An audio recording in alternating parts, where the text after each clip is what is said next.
മറ്റേ ഒരു കുപ്പി ക്രിമിനൽ വാട്ടറും 3 ഡിസ്പെൻസറി ഗ്ലാസും വെച്ച് അടിയെ കൊണ്ട് തുടങ്ങ്. മിനറൽ വാട്ടറും ഡിസ്പോസബിൾ ഗ്ലാസും. കൊള്ളാം, നല്ല അഭിപ്രായമുണ്ട്. ഇനി അടുത്ത് ആദ്യത്തെ ഇപ്പൊ കടിച്ചപ്പോ ഇവർ അച്ഛൻ്റെ ഒരു നെഞ്ചുവേദന വന്ന്. നെഞ്ചുവേദന വന്നപ്പോ ഞങ്ങൾ നേരെ ഹോസ്പിറ്റലിൽ കൊണ്ടുപോയി. കൊണ്ടുപോയപ്പം അവിടെ JCB എടുക്കണമെന്ന് പറഞ്ഞായിരുന്നേ. നെഞ്ചുവേദന വന്നവന്റെ നെഞ്ചത്തെന്താടാ ACB കെട്ടുന്നേ? ഇവിടെ ഇങ്ങനെ വെച്ചിട്ട് ഇങ്ങനെ എടുക്കുമല്ലോ. എടാ അത് ECG. ECG എടുത്തിട്ട് ECG എടുത്തപ്പോഴാണ് പറഞ്ഞത് അതിൽ വേലിയേറ്റം ഉണ്ടെന്ന്. ആ ജീപ്പ് എടുക്കാൻ പറ്റാ, പെട്രോളെങ്കിലും എടുത്തോണ്ട് വന്ന് എന്റെ ദേഹത്ത് ഒഴിച്ച് അങ്ങ് കത്തിച്ച് കളാ.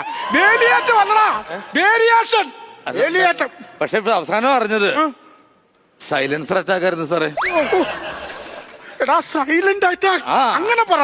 എന്റെ അച്ഛന് ഒരുപാട് അസുഖങ്ങൾ ഉണ്ടായിരുന്നു. പിന്നെ അറിഞ്ഞത് എന്തോ അസുഖം? ഈ കാലിൽ വെരിഫിക്കേഷൻ വെയിന്റെ അസുഖം ഉണ്ടായിരുന്നേ. എടാ അത് വെരിക്കോസ് വെയിൻ. പക്ഷെ എന്തായാലും അച്ഛൻ പോയി. എന്റെ അച്ഛന് ഞങ്ങൾ ഒരുപാട് മിക്സ് ചെയ്യുന്നുണ്ട് ഇപ്പൊ. ഞാൻ മിക്സി ഒന്ന് ഓഫ് ചെയ്യോ?